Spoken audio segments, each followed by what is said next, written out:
go in the street plan of Washington, you find pentagrams. So here we have two pentagrams in the street plan of Washington. The top one points into the Capitol building, and the one at the bottom points into the White House. This is a political building, so we're told. In fact, it's a temple to a secret society, built by the Freemasons to a specific design, the Congress building. Where did it get its name from? Capitol Hill, from a sacred place of the Roman Brotherhood going way back called Capitoline Hill. And when Madeleine Albright, high priestess of this brotherhood, became Secretary of State, and she went across on her first overseas visit to Europe, she actually went to Rome and made an official visit, what for her would have been a pilgrimage to Capitoline Hill in Rome, and that's where we get Capitol Hill from. This is George Washington. In the last century, they decided they didn't have a decent statue of George, so instead of getting an American to produce one, they ordered it from Italy, from Florence. And when it arrived on the dockside, people were staggered, because here was George, the first president of the United States, depicted naked from the waist up with this cloth over his Bill Clinton, and then pointing up one arm, pointing down the other. What's going on? Unless you realize where these people are coming from, it's inexplicable.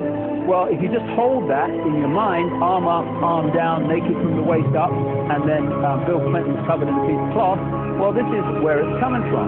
This is the ancient depiction of the compilation of the negative force symbol that the Templars worshipped, or the high-level Templars worshipped anyway, called Baphomet. And this is why they depicted George Washington in that way.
How in the world did you ever get involved in praying to demon spirits? A fellow that had been on a particular ship with me, he told me, "Hey, I got something fantastic to tell you." He said, "I am affiliated with people that speak with the spirits of the dead. How would you like to talk to the spirit of your dead mother?" And I was shocked. I was shocked. He said, "You wouldn't be afraid of talking to the spirit of your dead mother, would you?" Well, I said, "I'll tell you what, I would have to give that some thought." That's something I never thought about before in my life. Most of us probably haven't. A little afraid of something like that. Well, he said, you know, it's written all over your face. You're afraid of going to a seance. But he says, "I know you. He's going to come." Well, he said, you know, it's written all over your face. You're afraid of going to a seance. But he says, "I know you. He's going to come." And then he started telling me how brave I was when I was aboard ship, different things.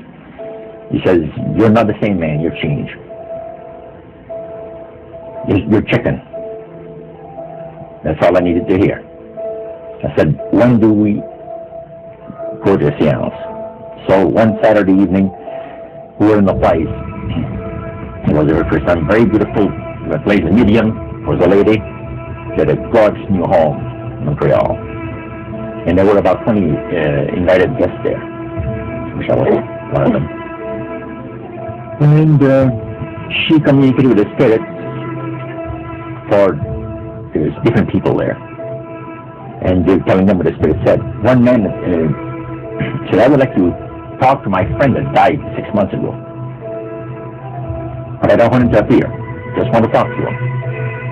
Because he said, I don't trust you talking to my friend for me.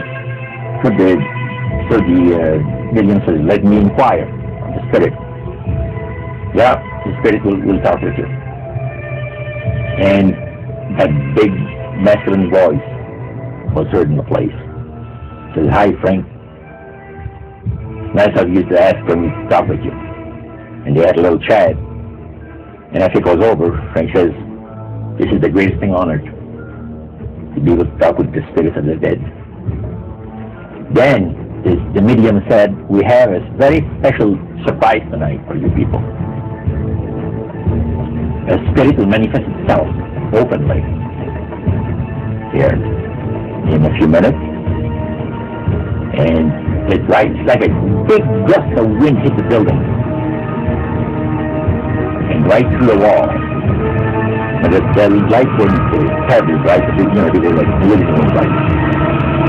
A couple of floor lamps, maybe some of these. And that translucent being seemed to come right out of the wall. How did you feel right at that moment?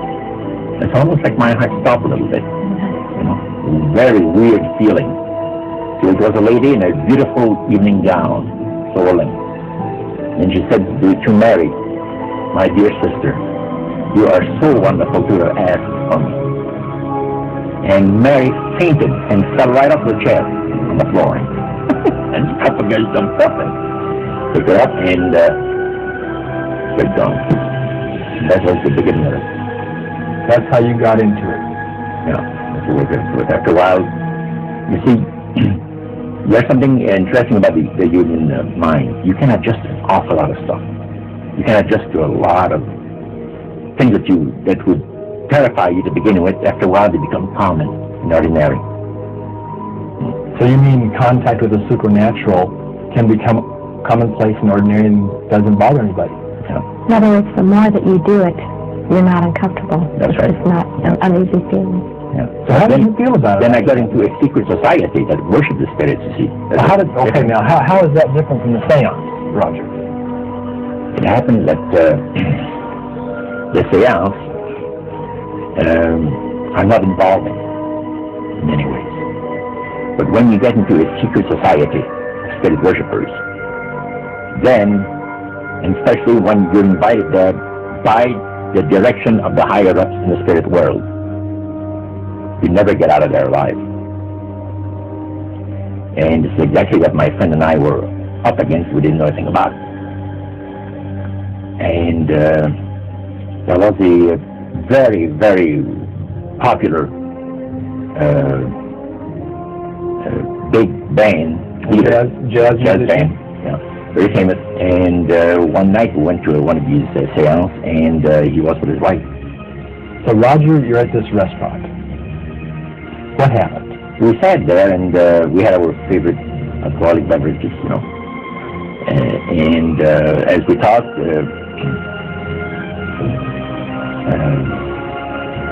the band leader says, he says, I want power. I go right to the source of power.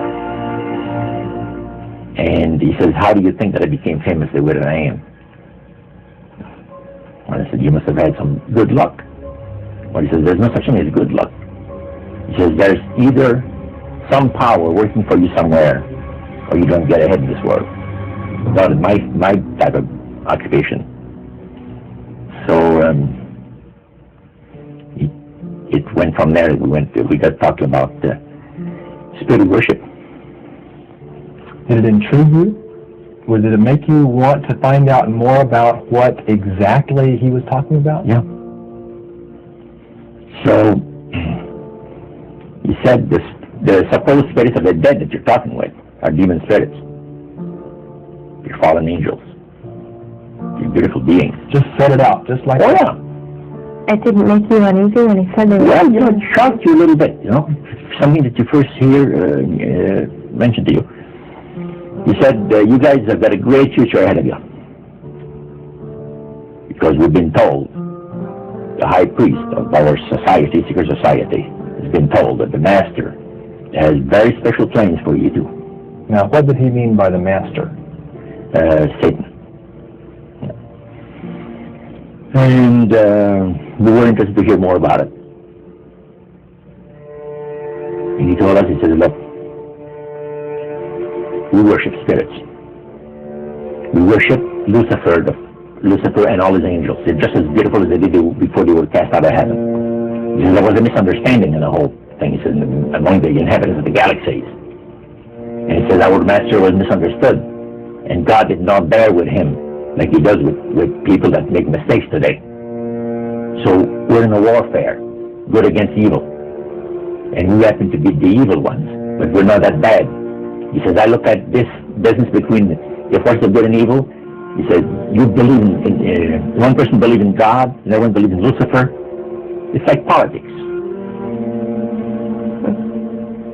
So the great controversy is real.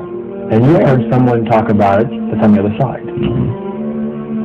And to these people, they are sold to the fact that Christ will not return to this planet with power and great glory. He is going to abdicate all claims to the planet, because the high priest once said that Christ will abdicate all claims to the planet because he knows that it is lawfully and rightfully Satan's. And at that time, he says, so the priest says, well now, he says, for those of you that are new, let me tell you that this is the most feasible way, he says, to please the spirits is to deride Christ and his people, you know, and his church and all that. So they sing out of Christian hymns. They didn't sing Christian words to the hymn tower. Well, they changed a lot of them. Yeah. Not it's a form of blasphemy. Such as you see today in the rock music world. You see the entertainers, they have these crosses. Lyrics got hearing crosses. The guys got crosses. This is a form of blasphemy, a form of deriding Christ. Spirits cause the people to do that, to find pleasure in wearing this type of emblem, which is the cross is the emblem of the crucifixion of Christ.